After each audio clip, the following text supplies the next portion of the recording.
and welcome to episode 458 of the God is a Geek podcast.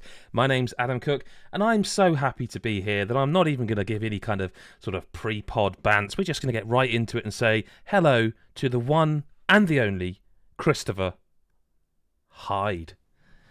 Hello, mate. You're right. That was a very dramatic pause. Like, which Chris is it going to be? Exactly that. Exactly that. And I wonder if people are pleasantly surprised or bitterly disappointed that it's not Mr. White this week. It's me you're stuck with, I'm afraid.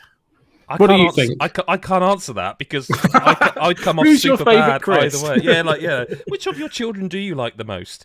But it isn't just myself and Chris, although Chris, there he is, handsome as ever. However, there's a third person this week, and it's not the third person that it might normally be. It's not Adam Carroll. It's not Chris White. It's not even Mick Fraser. It's not even Sean Smith, for crying out loud. I don't normally do this, but I've actually pre-titled this podcast. Normally the podcast title comes from something someone says that's particularly funny, but this one, I think, is aptly summed up by just calling this episode Welcoming the Madness. Hello, Lyle. How are you? Hello there. What a grand beginning for everybody today. Mate, professional hosting is... I don't know what to tell you. Very exciting for everyone, I'm sure. But yeah, I think I'm probably the most excited to be here. Long-time listener, first-time host, and yeah, ready to get stuck in.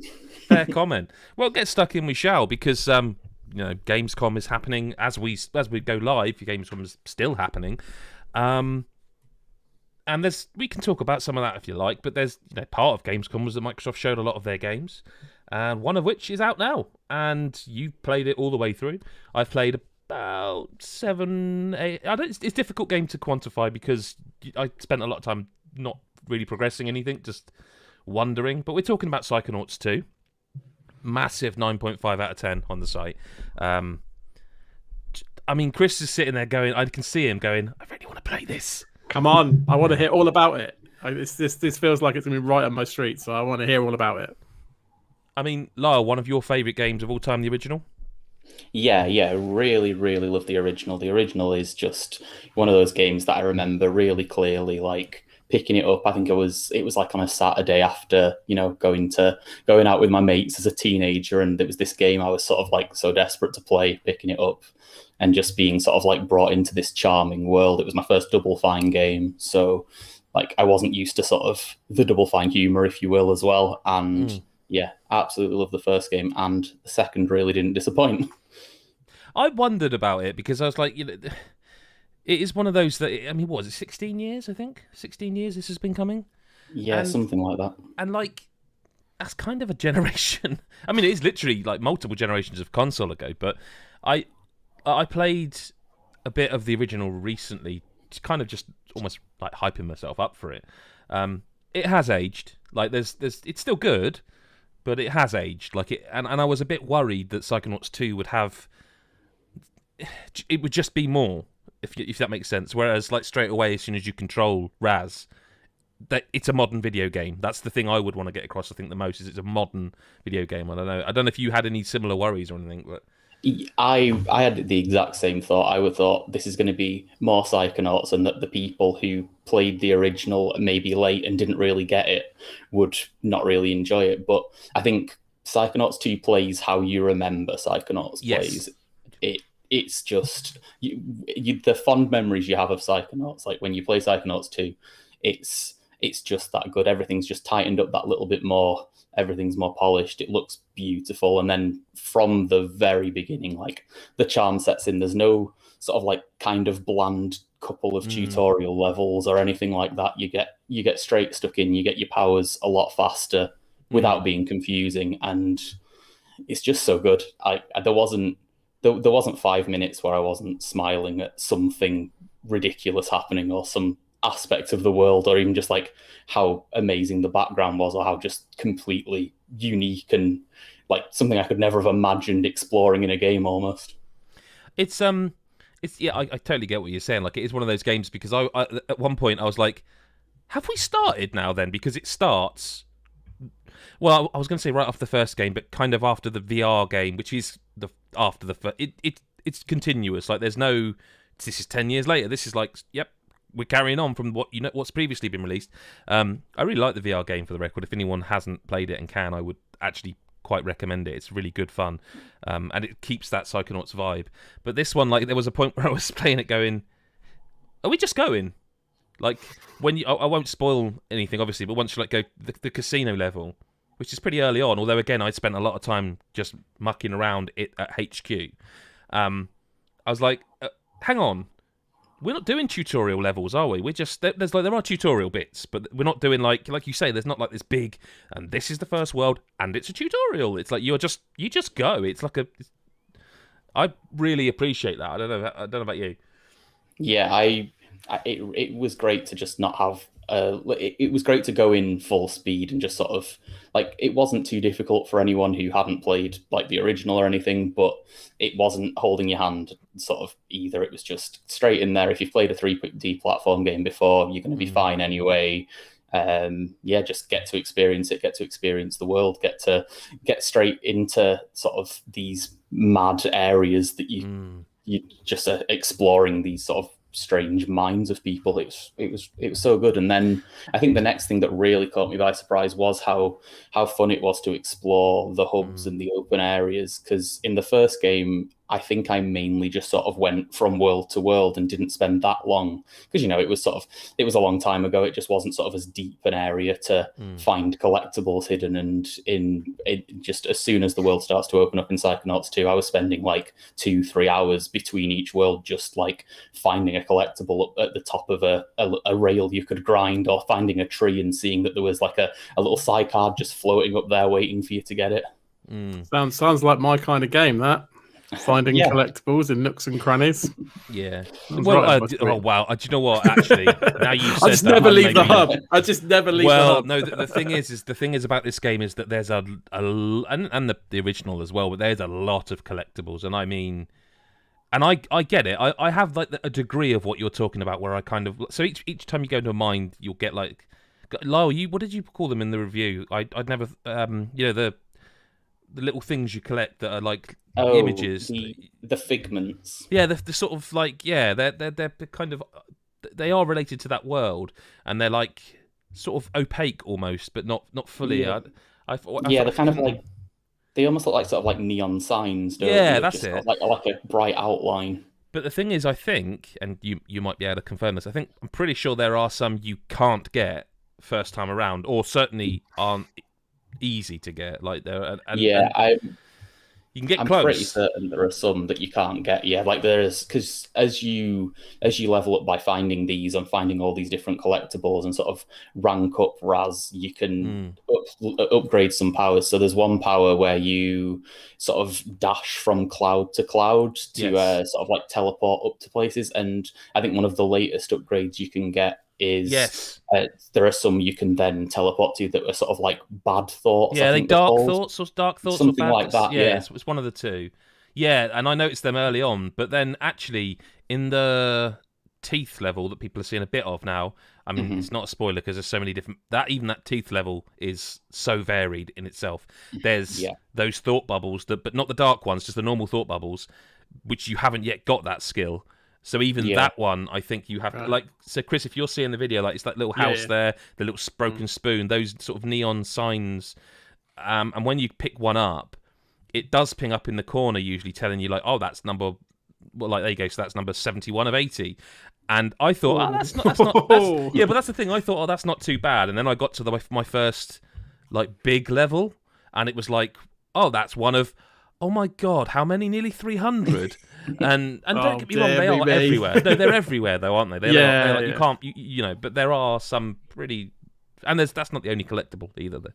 It is a very video game, like very. But and I don't want to bring people down, but like I feel like it would be really not unfair, but I think. You know, you've addressed it. I mentioned it to Chris. Like the way they deal with like mental health and stuff in this game, I just find it to be quite sort of tender and understanding in a way that I don't think. I'm not saying no other games have done mental health, but I think they do it.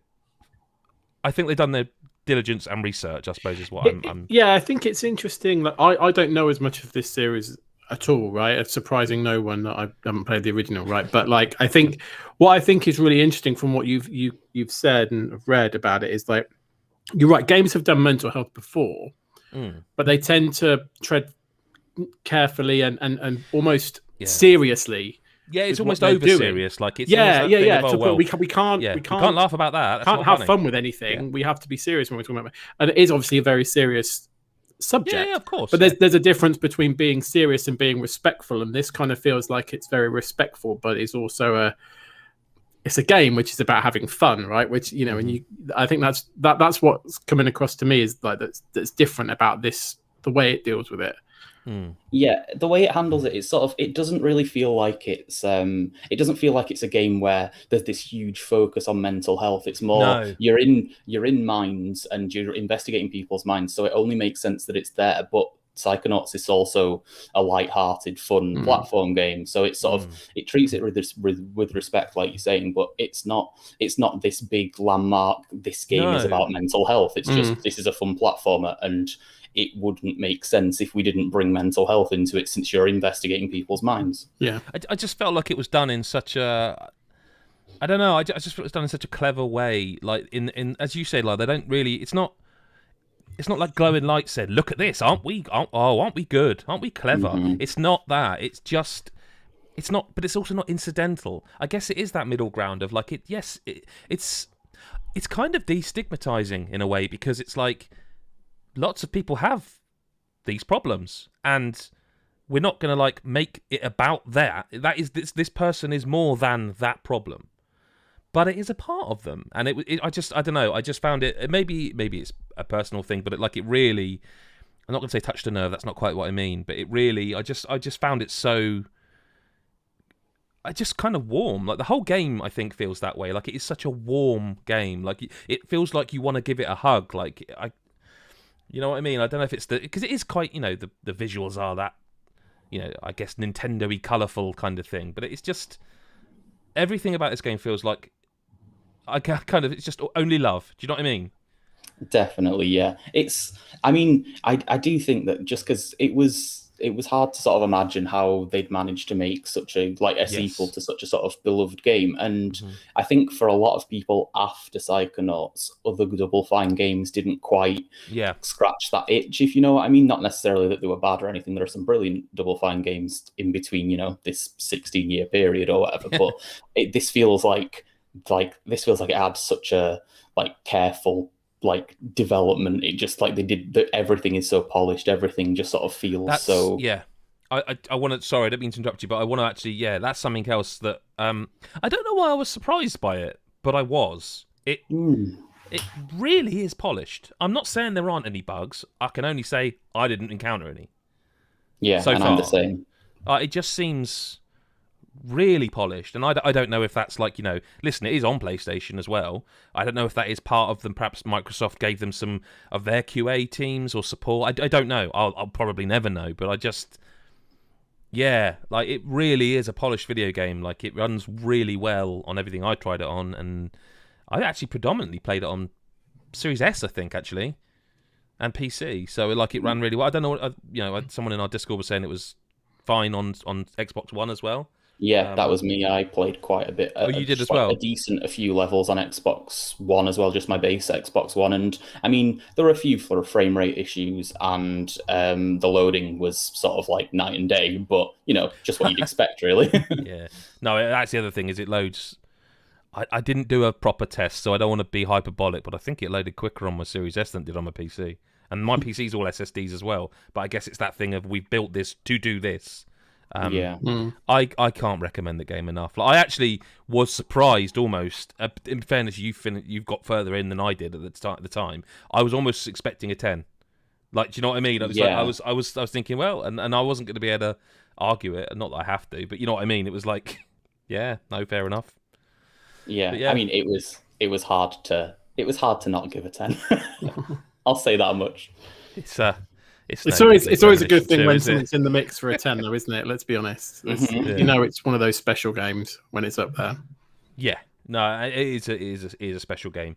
Lyle, you can't really talk about the other games on your plate at the moment. Not right now. But maybe, and it's a bit frustrating because as we're live, we can't talk about it. But when this goes public to everyone on the Monday, the embargo for the other big game will be up, and it's a game I really can't wait to talk about.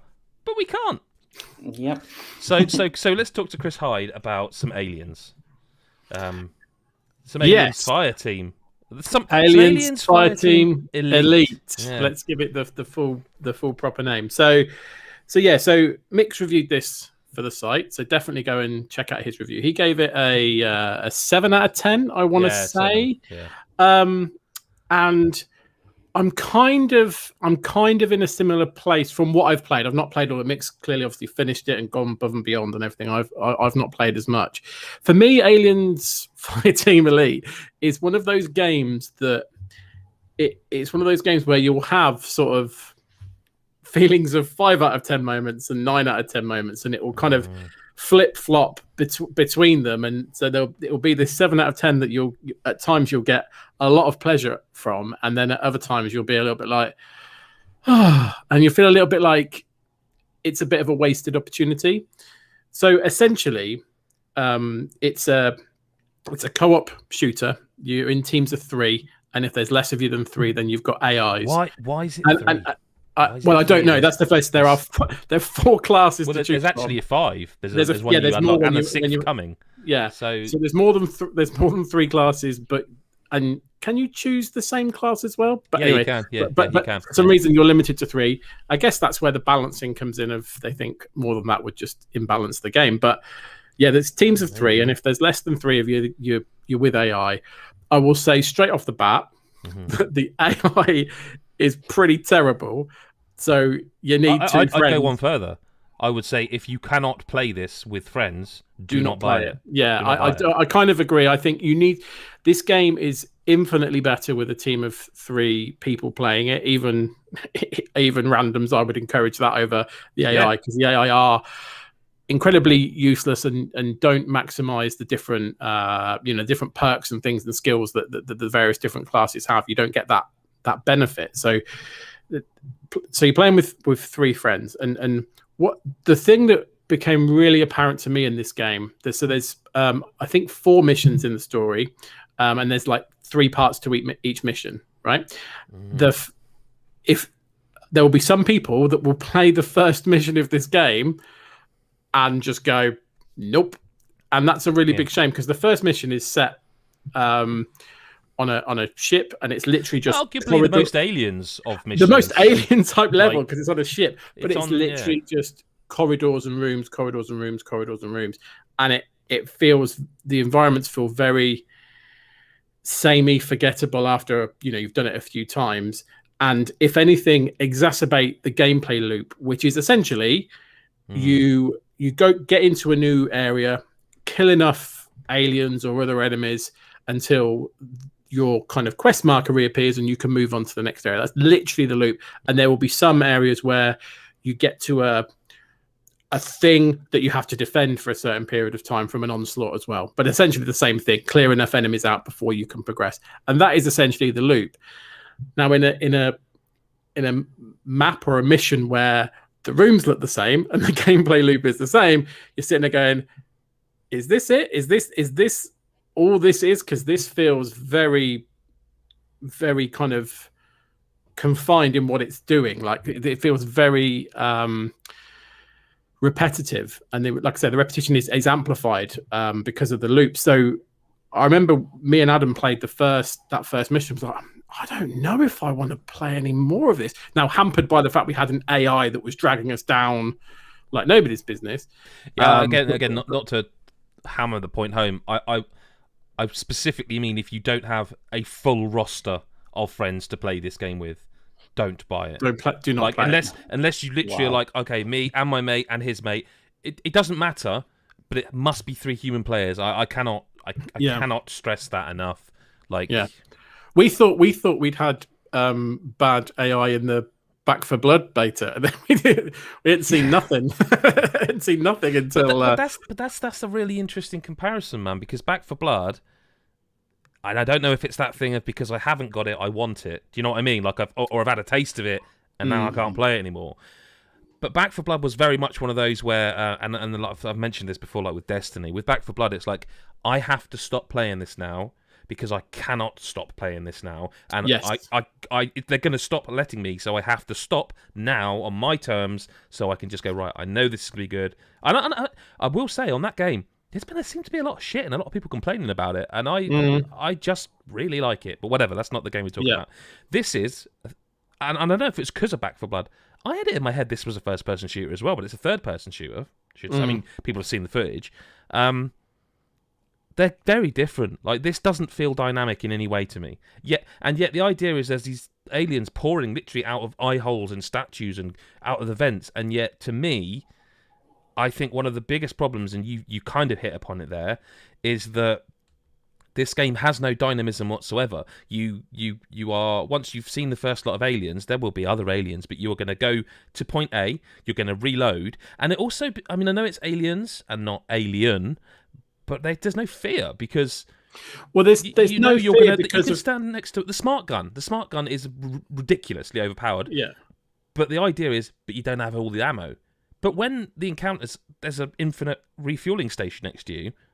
Yeah, the thing is, this game was never going to be scary because it's literally almost like an arcadey third-person shooter. Like, there's no fear when there's so many enemies. Okay, let me rephrase. Not necessarily fear, then. What about tension? What about tension?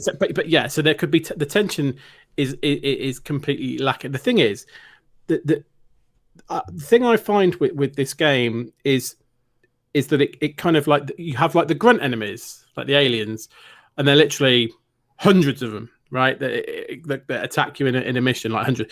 So I actually said, Lyle, you'll appreciate. I said it's like a shooting Musu game. There's that many bloody enemies that you're and they're very, very weak. Like, considering how strong these aliens should be in the field, like you literally just pour it. Like, so many are dying. They are cannon fodder. They are literally cannon fodder. And then you'll get like the odd warrior or whatever it's called, the big guy. Yeah, the big strong enemies that literally are the exact opposite and are just bullets, but you literally just tanks. Got to literally just keep going and going and going and going and going, and there's no middle ground. It's like either a few shots and they're dead, or like you just have to keep going on and hope all three of you are going at this same enemy for so long. It just feels like, in that sense, there's no like grey area. It's just like one or the other, and it's a shame because if there was more variety than that, I think it would land. That's not to say there aren't different types of enemies, because there are. They still feel like they fall into one of those two, either ridiculously weak or ridiculously strong. They nail the aliens' sound effects and the visuals. Yeah. What they don't nail, and I saw a comment, and I know they say don't read the comments, but I saw a comment where someone was like, "Yeah, but this is aliens, not alien." I don't think that's fair, because Aliens. The film Aliens. Have we all seen it? I'm assuming. Yeah. Lyle, you've seen it? Yeah. Right. So, yes, Alien and Aliens, very different films. But they are both tense affairs. Like, like Aliens, yes, there's like a lot more. It's more of an action film, but it's still got tension. It's still got atmosphere. It's still got peaks and troughs in that respect. And this... Like, I don't even why I'm labouring the point, because it's almost like I'm going to, and I'd give it a 3 out of 10. You know what I mean? No, I wouldn't, but I wouldn't. I just think it's fine. Yeah, and I think what I will say, because what I was saying about, obviously people would look at that first mission and could well give up. For me, you get into that second mission and play with 3 players, which is the massive difference. When we enlisted Mick and had 3 players playing that second mission, and I was like, oh, okay. There is a little bit, it's more of a cavernous environment. There's more open spaces. There is still corridors. There is still corridors and and rooms essentially, but it feels different. But also, there are then rooms where you have synth enemies and you're playing more of a cover shooter, because they're shooting back. They're not just running at you trying to gouge your eyes out. They're actually synths that are shooting back at you, and then all of a sudden you're like, oh, cover shooter. Okay, that's a bit of, and it's a competent one. Yeah, and it works as a cover shooter quite well. You're like, okay, there's a bit of variety. I'm enjoying this a little bit more. I've not got a third wheel that's like dragging us down. You start to understand how some of the perks of some of the different classes work together, and we started figuring that out. And all of a sudden, I was like, I'm having actually a pretty decent time with this. I can't shake the fact that it's repetitive and it's only got a couple of ideas. You just keep expecting it to do something different. Yeah, and it just kind of doesn't. never does. Well, and I haven't finished it. Maybe it does. No, I but don't from think reading it does. Mick's review, it doesn't sound like it elevates it too much. There are a couple of things it does differently, a couple of ideas, but never really goes, okay, here's the hand we haven't been showing you, like in the third or fourth mission.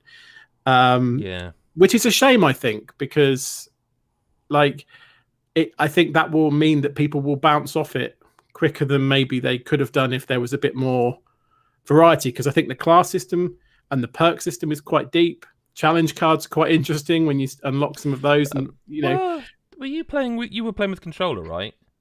Yeah, I think Mick was as well, and you found it. I know you were, all of us were on PC, but you found it all right. Like, I just, the one thing I found about it is because of the speed of the aliens, I wouldn't have wanted to try a controller because I don't think I'd have had the sensitivity of a mouse. Like, people watching the video footage will see the jerkiness of a mouse being used, but I mean, I think if I like when you look at some of the challenge cards where like we take your HUD away, if I couldn't see like which directions the aliens are coming from on my HUD, and so therefore know where to start looking, I think I'd have really struggled with it. Like, it almost gives you a starting point to go, okay, they're coming from this direction, and it could be any direction. It's a very 360. Some of them they'll come behind you and stuff. So that helped, I think, because at least it gives you a starting point. If there wasn't that, blimey, with my old man reactions and a controller, I think I'd really struggle. But like, that with that HUD, it does help me a little bit. I think it makes kind of balances a little bit to be able to be done on controller. But I get your point. Always going to have more precision with the mouse, right? That's just.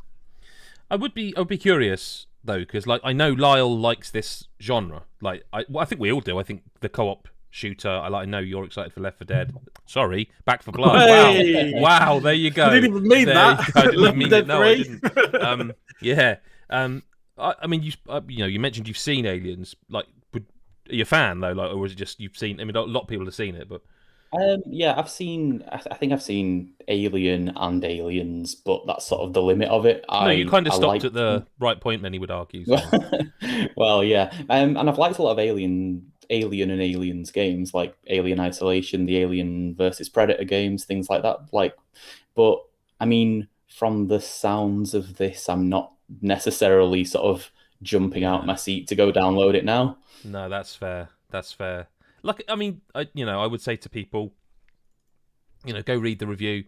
Mick's pretty much on the money. I think that there's like, it is one of those where if you find a group of people that you will play it regularly with, I think you absolutely would get your money's worth out of it.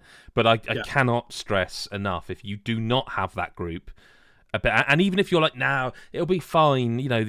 I'll play with the AI and I'll go through the campaign and it'll be aliens in it. But seriously,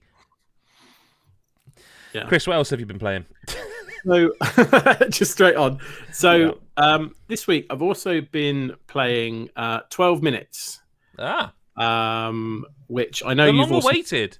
The long-awaited 12 Minutes. So it's on Game Pass now. So try it yourselves. But I've got a few things to say about this game. I feel very conflicted. Hang on, if you're going to lead in with that, I'm going to put you full screen, mate. And I thought you were showing gameplay. Or no, I was. But if you're going to say things like, I've got a few things to say about this game on a podcast, then with my monocle on. No, I wish. Yeah, I know. 12. So okay, so let's set the stall out first. What kind of game we're looking at here? So essentially, you describe to me how you would describe this game. Tell me how you would describe this game. So 12 Minutes is a recurring loop game, which is also a point-and-click adventure game. Okay, so the idea being is that you have a set amount of time to figure stuff out. You passed the test, by the way, just so you know. Okay, good. For reasons, this game is going to be very hard to talk about without spoiling any key plot points. I'm going to do my very best to not spoil anything. Didn't they kind of do that when they first announced it? I can't quite remember which bits they have shown. So they basically said it's about a home invasion that you are trying to fend off or stop, I guess, by repeating the loop. And I would probably stop there in terms of So the idea is that something happens, I guess, about halfway through the 12-minute allotted time, and if you and then you kind of replay the loop until you discover enough to change events by either doing things differently in those first sort of 5-ish minutes, or having different conversations or whatever. So the idea being is that you iteratively learn some new things or try some new things out. You learn more, you progress the story, but you're still doing the same loop over and again. You still have the same confined time, but you know more each time, and your character retains all the information that they've learned throughout. So that's the idea of it. Okay. And like I say, the way in which you're learning more is very much a point and click adventure game. So it's conversation trees with you're there and your wife is in the apartment, so you'll have various conversations with her. There's also various objects and things, some of which you can pick up, some of which you can interact with, and obviously that's that part where it sounds very point and click, Monkey Island, technical, that type of stuff. And what I will say is the problem, and that I think a lot of people will have with 12 minutes, is because of the nature of the repeating loop. What it does is, yes, admittedly, it succeeds in what it's supposed to do, which is create tension. It absolutely does that, because you're on the clock every single time. It's like a extreme version of Majora's Mask. You've literally got a few minutes to progress a little bit before you do the big rewind and start again.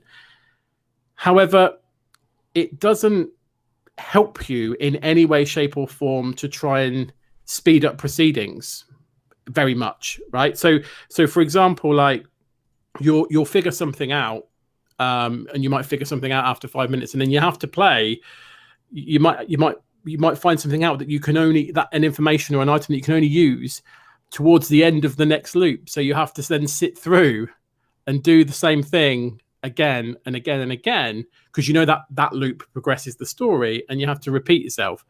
And I'll be honest, that can get frustrating, and it gets very frustrating if you replay the same loop and think you know what you're doing, and what you think you need to do is wrong, because then you have to do it all again to try your second idea or your third idea. Yeah. And it's trial and error of the game, isn't it? There are, and most of it's intuitive. I will be really fair to the game. Most of it is intuitive. You start playing around with things and things start to stick into place.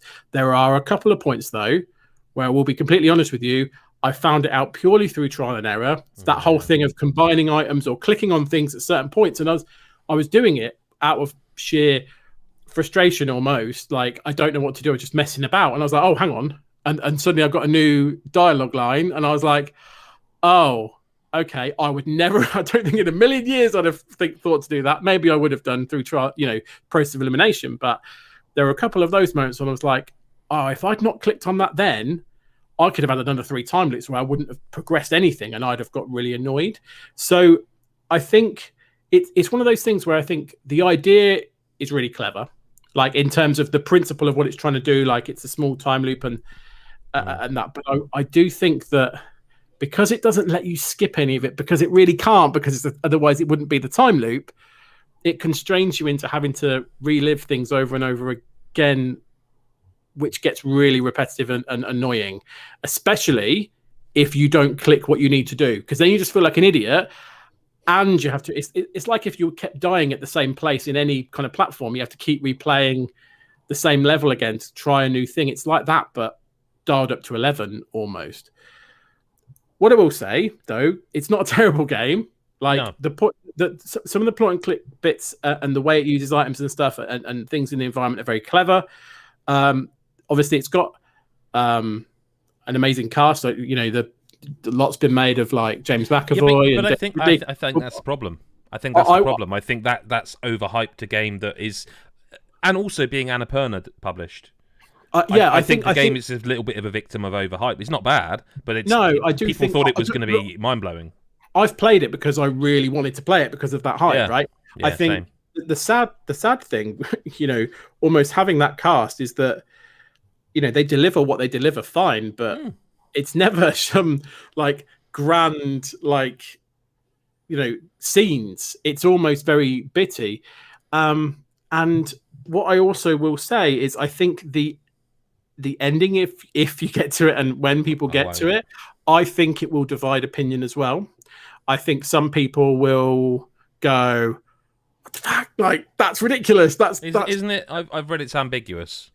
It's ambiguous and a little bit weird. Like, yeah. So like some people will go, I think that's really clever. That's, and there are multiple endings, and some people will be talking about it and all that, and get really into it. And fair play to them, because I get why that would resonate with some people. There will be other people who will just go, "What?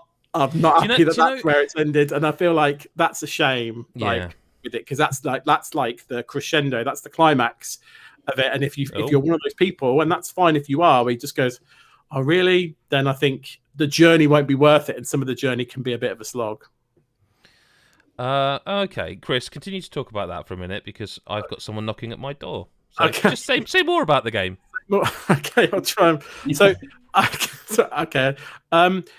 So I think I'm trying to think what to say now. So I think the other thing I would say, actually, the one thing I haven't mentioned, actually, I do think that the sound in this game is very good. So like the atmosphere that it builds, not just the voice acting, but there are some pretty dark moments, and there are, and without spoiling, some dark moments you don't need to see. Some you absolutely do, and some you don't. Like they're optional dark moments, which is a bit dark in itself. But the kind of like the ambient sound that kind of follows those dark moments is really quite well delivered. Like it's like they are shocking, and and you've got like claps of thunder and thing that just add to the atmosphere. So I do think the sound is very good. Visually, it's a top-down thing, so it's very hard to kind of wax lyrical about the visuals. The style is good. The character animations are a little bit clumsy, but one of the things serves the purpose. I think my biggest problem with it. I'm sorry, emergency over. Well, it's not, but I'm on a live podcast, so we'll deal with that later.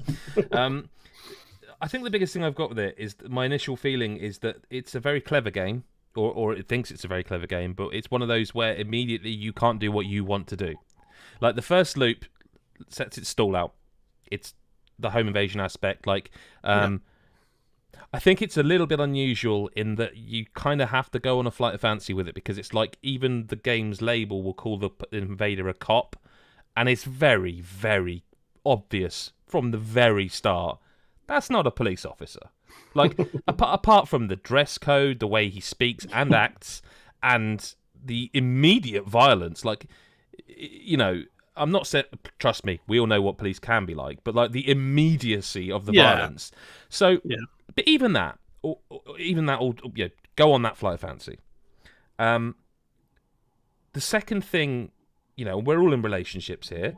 The second thing you would do, yes, it would be very difficult to convince your other half, so to speak, that, I'm in a time loop. And that's part of the game, and you have to, and there are ways of proving it, and they're quite clever. But you would know, any one of us three would be like, they're going to think I'm mad. And rightly so. If you genuinely were there, like, go, no, I'm living a time loop, rightly so, they would think, he needs to see a doctor. Rightly so. If you knew all of this, and you'd be like, I'm going to try and convince this person that I'm living a time loop, but it's going to be difficult because... Yeah, I would, and you would, again, you appreciate how hard that would be. You just would make sure the door didn't get opened. You just would. Because you can lock the door. You can lock the door, but there's no way of stopping her opening the door. You can then force your way inside, and there are other things you can do, and I know this, but like the fundamental core aspect of it is, if I had lived the first loop, there would be no earthly power that would stop me from protecting my partner. And it's just one of those, sometimes there's these little things in a game where you just can't get past them. But from that moment where I couldn't do it, I kind of just felt like it's a flight of fancy too far. I know it's a game. I know it's a game. Yeah, and I think that's the thing. But like, there are immersion breakers in it like that. That's what I'm saying. Like, it's grounded in reality, this game. Yeah, and it's a shame, because what I hope comes from this is that the idea is taken but is executed in a way that doesn't have those elements to it, in the sense that because I don't think I'm spoiling too much here, but like the cop comes and you try and convince your wife, like, let's just leave before they get here, right? It's not, and yet every time you do that, no matter whether that's minute 1 or like minute 6, he's coming out the elevator. to say. Because So that's you what I can't. thought. My initial thought as well, hang on, if this is one of those games where it's like, I choose your own adventure, I would be, right, I'm going to get that knife, and I'm going to go out the door, and I know he's coming up the lift. As soon as he comes out, I'm going to stab him. If that's what it comes to, that's what it comes to. Yeah. Second you walk out the door, the loop starts again. Yeah. And I know why that happens. Because it's not the narrative they want to be told. But then that... Exactly. Yeah. So in that sense, it feels a little bit sort of like it's almost a bit forced. I feel like I'm really honest. It's a linear game. Yes, it's a very linear game. But it's also not, because you have to play by its rules and work out what it wants you to do. You have to work out what to allow you to progress. Yeah, you have to work out what the linear path is, and I do think there will be people that will stop before they get to that, and you're probably one of them. It's a shame. I don't hate it, but I don't have time for the game that doesn't respect my time, and that's kind of ironic given that it's about 12 minutes. Yeah, absolutely, but it does. I feel like it doesn't respect my time because it's stupid. You make a mistake, you are playing it again. Yeah, and it's one of those things, you probably would step back from it and go, it's actually not taken too much of my time, but you're playing the same 5-minute loop over and over again. Yeah, I was fast forwarding the dialogue like right away. Yeah, because and I've seen that loop. Yeah, but like, so when you add up those minutes that you've played, you're probably not playing too long a time, but you're like, but I'm not sure how much fun I've actually had. So it feels longer. Time's dragged, ironically, for the name of the game. And I'm one of those people, rightly or wrongly, that's like, I'm playing this. This is not besting me, and so I've played it through. Chris. But like, I know I'm the people's champion, but like, that's not really what I was thinking. I know. I just sort of said it because I hope someone might go, It did start with C. I'll give you that. People's Chris, obviously. I don't know why you're laughing at your name. I just find my name very funny. So I don't know. There will be people that if they like point and clicks, they like a challenge. My name very funny. Sorry. That washed over me a little bit, and then it caught up with me. My name very funny. I do think that there will be people out there that if they like point and click adventures and they know what they're walking into, there is a quite a interesting different story going on here that people will get enjoyment out of, but know what you're going into when you go into it. And if you're still up for it, then I think you'll get a lot of it, because it was definitely, the ending wasn't what I was expecting. You have finished. Oh yes, you sort of mentioned it. Yeah. Okay. Yeah. Wow, okay. Fair play. Okay. Yeah. I have also finished it. You finished as well. I didn't realize you played it. I didn't think you did play it. Sorry, Lyle. It's all right. Chris was on a bit of a roll, so I was letting him go for it. Is this the bit where you go 10 out of 10, best game of the week? I mean, it's not where I go 10 out of 10, but I did actually really quite enjoy it. I think I went in quite differently to Chris, and I'll admit it wasn't what I was expecting. I wasn't expecting, sort of like a straight point and click, and then obviously that's in a time loop. But the way I played it was partner was sat next to me, and we were just going through discussing every option that we could go for. Sort of it almost felt like we weren't necessarily seeking the way to continue. We were just sort of playfully mixing things and thinking, oh, well, what would happen if we did this? What would happen if we I mean, obviously the game doesn't really think this is going to be this doesn't feel like it's the route that's going to take us to the ending, but maybe we can get our wife to do this thing, or, and that sounds weirder than I thought. Yeah, it's fine. But, yeah, I mean, I thought it was enjoyable in that way. I definitely understand the criticism of one of my thoughts was if I was reviewing this game and doing it on a time constraint and I was desperately trying to progress, I think I'd be really annoyed if I wasn't just sort of having a nice time, sort of investigating what's around in the setting and things like that. I feel like we almost played it like we played Her Story, where it was just sort of two of us experimenting with different things, different different mechanics and what different things would happen. And I mean, it's maybe not quite as memorable a game as Her Story, but I mean, we played it through in sort of one evening, did very much enjoy it. And There are certainly plot twists. Yeah, I'm not going to pretend I don't know what they are. I must admit, I wouldn't have seen that one coming.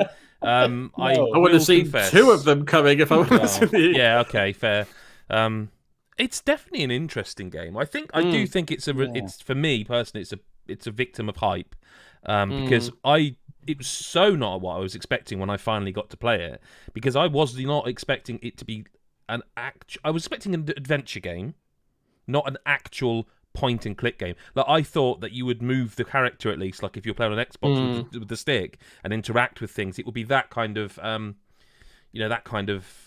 whereas it is literally like you click somewhere and they walk to it, and that actually makes it a little bit cumbersome for me. Like it kind of, I had one moment where he kept sort of turning round on himself, but like, I want to go through that door, not just stand in the doorway, kind of thing. Yeah, and stuff like that. Also, I mean, there's someone will write the article, but there's an article to write about that house or that flat. Like, that is a strange place. Full stop. Like the proportions of the rooms, and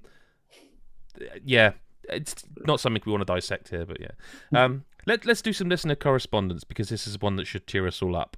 And the first one is from Discord, and it's from McPoo, who wants to know, what are your favourite cozy games? The trouble is, by the way, he actually answers with mine. So he says, what are your favourite cozy games? Stuff like Stardew Valley, Animal Crossing, games that are really relaxing and calm. There is a second part to his question, but let's get this nice bit out of the way first. Who wants to go first? What are your cozy games? I'll jump in with an obvious one that, and it's Satisfactory for me. Oh, shit. I find that game so like calming and zen. Like I've played so much of it. Like obviously played it so much with you, Adam. I've played a stupid amount of time with it on my own, like with my own, just for the purposes of doing the same thing that we've done just on my own, because I just find it so relaxing to the point where Zoe takes Mick at me. She's like, "You're just playing that conveyor belt game again." But she's not wrong. No, she's not. But it really relaxes me. There's something so satisfying about making everything efficient. I mean, literally is the name of the game. It is very satisfactory, and that's been one of the ones that I've been playing a lot this year, so it's very relevant. So definitely that's mine. Okay, I've got one, but Lyle, if you'd like to go next, it's up to you, mate. Go. Sure thing. Okay, so I don't really... Relaxing games don't really work for me very often. But you can say I don't relax. I don't relax. No relaxing here. So like the games that I generally find the most sort of like calming, sort of like get into my zen moment, are things like Muso games. I mean, Spelunky to me is relaxing, but which might not really be the same as what most people would think. But I mean, just having played it so much. Is it you on my friend list that plays a lot of Ark? I'm sure there's someone. Is it? Yeah, that's a lot. I played that a lot with my partner, and that is quite relaxing to be building like houses and things like that. I think if I'm going to pick one that's sort of cozy and relaxing and kind of thematically like that, I'm going to go with Pokemon Snap, because I mean, maybe quite expected, but I mean, you're literally you're on rails, you're watching adorable animals, you're taking photos, you're sort of learning how you can interact with them in different ways to get better photos. It's about as calm a game as you can get. You're not going to go into it and get all amped up afterwards. You're just taking pictures, and it's nice. Fair enough. I think the thing is, my answer would be Stardew Valley, Animal Crossing, but I don't want to answer them because they literally what Pooh says. But the trouble is, by not allowing myself to answer them, I'm kind of going to stereotype myself in that it'd probably be Mario Maker 2. Like if I don't know what I want to play, but I really just want to do something, you know what I mean? That like your fallback game. Just sticking on that and just going through. And I'm not going to put them on super expert or anything like that. I'm just going to play some normal or expert and just The other one, again, probably surprising no one, and I discovered this year, and I think this might become a yearly tradition for me, is Super Mario Odyssey. Like I know I talked about it on the pod like earlier in this year. I think it was this year, wasn't it? Was it this year? I think it was this year. Yeah, because it was around 3D World, wasn't it? Yeah, I think you're right. Yeah, yes, it was. Yeah. Wow, your memory is better than mine. Of my own life. I played it. But no, like that game. There's just something about that game, and I think it's because if you really want to get into it, you can, like, my son showed me when it first came out, like, I reviewed it, but he showed me all these techniques after he'd watched all the YouTubers doing it, where you can just chain together things that you wouldn't even think of doing until you see someone else do them, and then you're like, oh yeah, I can do that with all the stuff that requires the motion because of the way you have to chain it. If you want to get into all that, it's there, and if you want to get the really hard moons. But if you just want to go through that game, every single planet, every single location is lovely. Every part of that game is just nice, and I find it really zen to just, because you can literally just, oh, there's a lump in the ground, I'll ground pound it, oh, moon, you know what I mean? Some of them are almost insultingly easy. I just find that very, I find it really cozy. I review a lot of Nintendo stuff, and a lot of their stuff I think is because it makes me feel nice. It takes away a lot of that outsidey, worldy stuff. And it's cozy. But secondly, this is just for Lyle. Yeah. He wants to know, can Lyle say on camera with a straight face that Duke Nukem Forever is genuinely a good game? Now, before you do, I want to ask if Chris what he thinks. Does he? Well, do I think he can? The question is. First question is, do you think he can? Second question is, if he does, do you think he genuinely means it, or he's just a good actor? Like, I think what I'm getting at is, do you believe he really means it? If he can do it? No. I think what's going to happen is he'll compose himself, do it, but he'll be lying behind the eyes. I don't think he believes it. Oh my god, you just made it darker than it needed to be. Well, Lyle, I mean, listen, you're the only thing anyone watching this video can see right now. Okay, well, this is your moment. I think, hand on heart, I think that Duke Nukem Forever is a good game. I don't think it's a great game. I think it's sort of like a solid 7.5 maybe at a push. But I think that Duke Nukem Forever is a good game. I enjoyed it. I thought it was fun. It was stupid. It was occasionally horrific in, certain ways. But realistically, I just I had fun playing through it. Important question. Did you play it at launch? Like when it came out? I played it maybe a year later. Oh Christ! I was hoping you'd say like 10, and because then you can enjoy it ironically. But maybe enjoy it ironically. But like, do you know the real gutting thing? Like, is I really loved Duke Nukem 3D. Like for me, that game is a landmark first-person shooter, and I know it wasn't doing much that like the others weren't, but it was different. And I know again. Problematic. I know there are things in that game that you just wouldn't get made now, but at the time I would have been quite young. I would say probably not a teenager, but quite young. And teenagers do stupid shit, so it wouldn't have even occurred to me at the time. So I was one of those that was like, oh, I really want a new Duke Nukem to be good. Apparently it is, Chris. It is. So that's fine. Yeah, I was saying it's good. I wouldn't worry about it. I mean, I liked Duke Nukem 3D, but I can't say I was excited for Duke Nukem Forever. I was expecting it to be bad, and I thought it was, it was all right. It was fine. I got through the whole game. I didn't get bored. I feel like we've gone from not great to good to it was all right. It's fine, and I feel like you're doing that without your voice going higher, that's the impressive thing. That's making me think it's an act, though. He's just very good because his voice isn't going each time, is it? Well, that's it. That's all I can have to say. I'm serious enough about Duke Nukem Forever being, a ironically.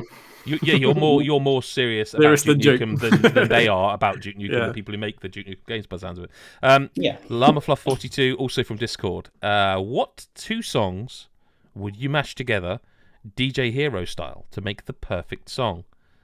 Now, Thomas has sent in many a question. He is probably our most loyal listener correspondencer. I think this is the most impossible question he's ever asked. I know.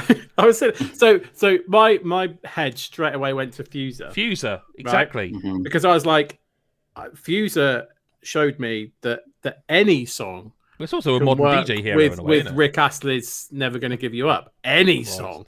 What is happening? Duke Nukem Forever's been brought up. Rick Astley's been brought up. Like, what is? But I mean, I guess Fuser proves that anything can work, right? So let's just throw some good songs out there. Smells Like Teen Spirit. Let's start with that. Now, be careful. Have you? No, I'm sorry. I've got to bring this up. You've mentioned it. Have you seen the most recent story about the Smells Like Teen Spirit? Yeah. The album cover stuff. Is that what you're talking about? So, Lyle, are you familiar with Smells Like Teen Spirit? I am, yes. You familiar with Nevermind? Is it your genre? Do you like that kind of music? I like very little music, but I know everything there is to know about this, probably. Okay. I know the story, I think. You've seen it's very recent. A friend sent it to me, Yeah. and I read it twice, and then I went back to him and said, "This is it's not on the Onion, though. This is No. not what it means." No. This is what just tangentials. I'm sorry, but Yeah, no, I had to find out. the story if is other crazy people had because heard it. the guy, I'm sure this is the same guy because obviously he's the baby, but he's done photo shoots. He has, and he has on, Nevermind tattooed on his anniversaries. chest. Yeah, and then all of a sudden just goes, hang I'm on, I think suing you. it's outrageous. It's sexual exploitation. I'm sorry, you've just thought that, have you? Like, I just Yeah, but feels... don't sue them. Sue your mum and dad because they're the ones who said it. Yeah. But they haven't got any money, have they? So it felt very much like chancing it kind of thing. I did think that when I read it, but I can't believe the fucking sass that we're getting in the chat here. Sorry, you it's have to be superb. careful asking Adam. Oh, you have to be careful, Adam, asking grown men if they're familiar with Teen Spirit. I thought it was an age joke for a minute there. I apologise, Philip. I thought it was. I thought it was you talking about me talking about teens. Doesn't matter. Sorry, Chris, your mashup. So smells like Teen Spirit. Yeah, we got there, didn't we? Well, obviously Rick Astley goes with anything. We should put some Michael Jackson in there or something, shouldn't we? You only got to do 2 songs. Why are you mashing 3 up now, making it more difficult? Well, I thought you wouldn't allow him Rick Astley, so I was thinking of I something can't else. choose what you can. I'm not don't control Okay, your choices. I'm going to put Smells Like Teen Spirit and Billie Jean together. There we go. I really don't feel like there's. It will work. Magical. Lyle, I mean, you said you're not that into music, so is it unfair, or does anything spring to mind? I've got an answer ready. Don't you worry. There you go. Okay, so my pairing might seem a bit random, but I think it's going to work. Is Earth, Wind and Fire's Spectacular September? Good strong start. And Men at Work Down Under.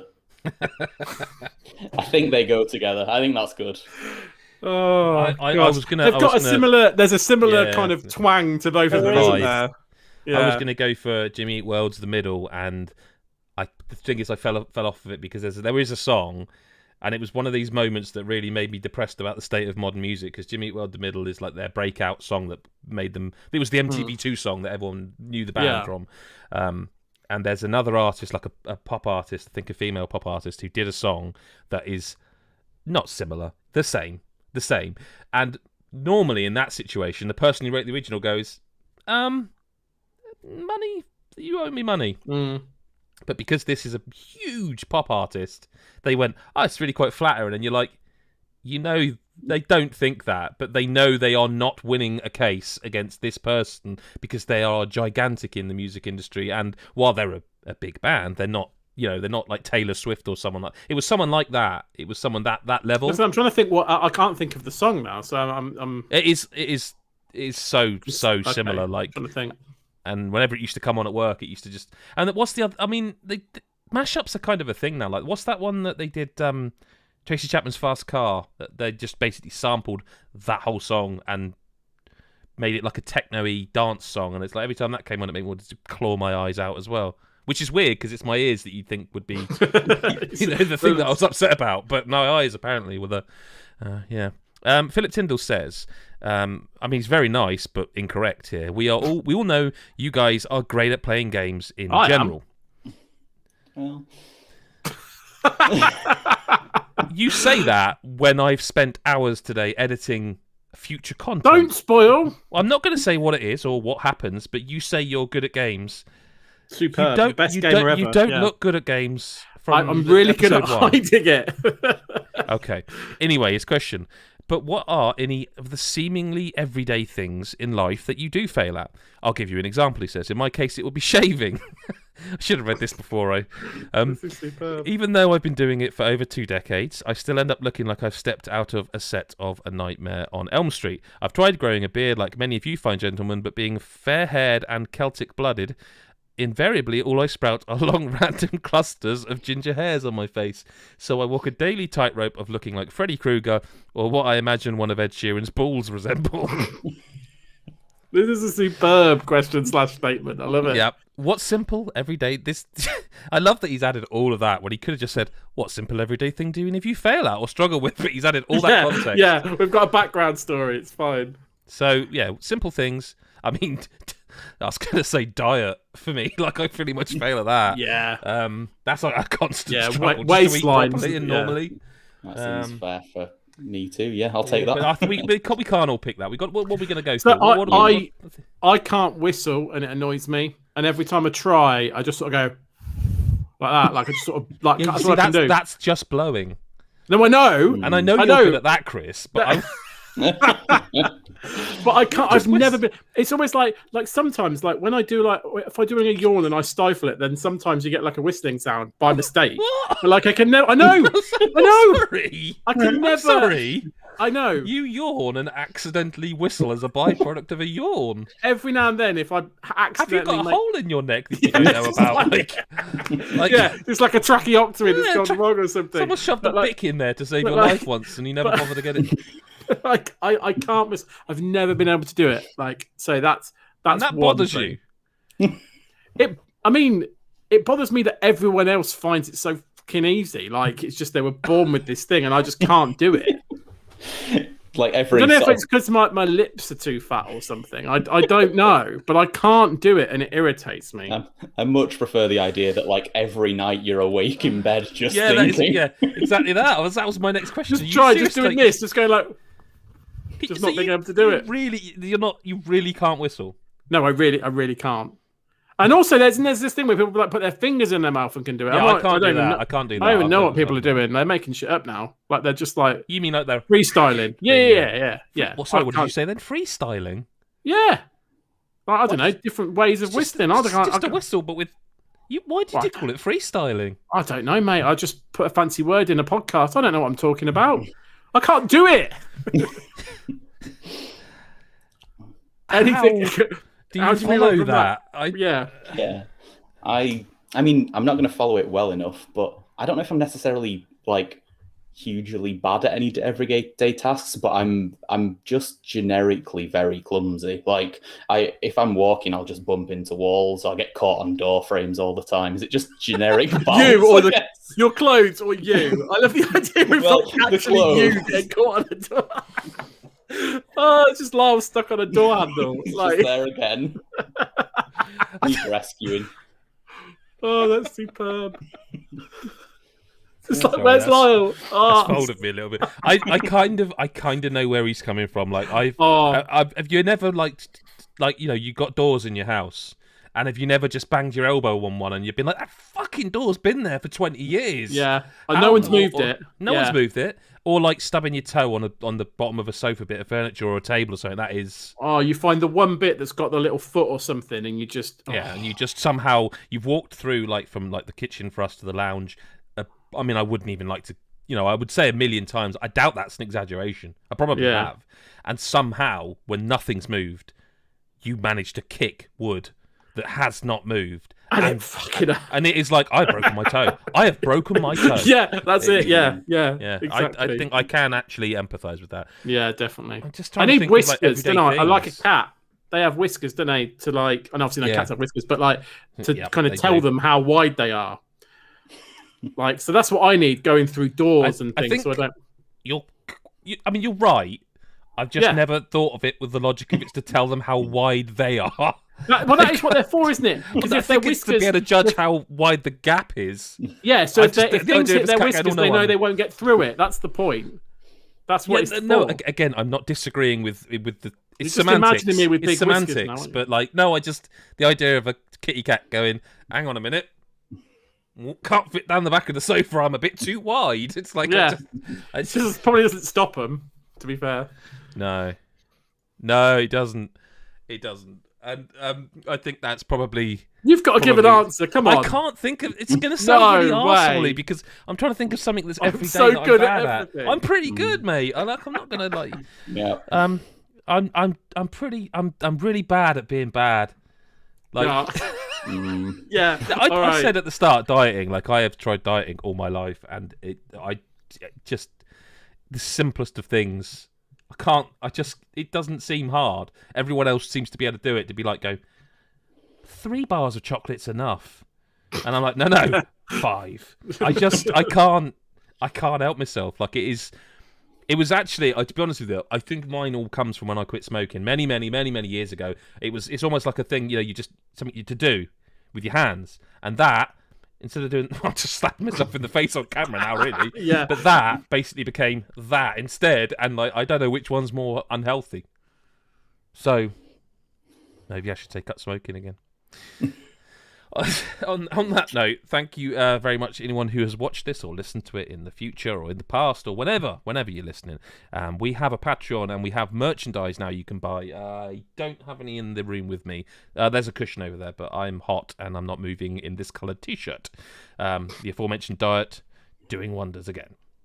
But you can find the merch link on godisageek.com. You can find the Patreon link on godisageek.com, as can you find everything else, content from these lovely chaps, and videos, just everything. Everything's on there. But if you really want to go that extra mile, patreon.com/godisageek. It really helps us out, funds the site, essentially. And that said, if you just want to click your thumbs up, the bell button, subscribe, that's great too. All helps. If tough times, appreciate it. Even that, like, it's like, well, I'm not going to say it's like £1 because it's not, but it's emotionally like £1, which is important. So thank you very much, Lyle and Chris. Thank you for being here. Thank you. It's been fun. A delight. Thank you to Philip Tyndall for the super chat, as he is just that man. Legend. Steve Chambers has said, "Can we talk about Lyle's beautiful shirt?" Have to be next time now, mate. It'll have to be next time. I've done the outro spiel now. You can't go back once you've done the outro spiel. But it is a very, very nice shirt. Very nice shirt. Is it comfortable? Does it, the material? It is. It's nice. Yeah. You've literally just gone. We'll have to wait for next time, and then started talking about the shirt. Mate, who's hosting this podcast? Well, we're a team. We're a team. No, come on, just take a breather. We're a team. Go back to saving your fictional wife in 12 minutes. All right, just chill out. We'll speak to you next week, or whenever you choose to listen. Bye bye for now.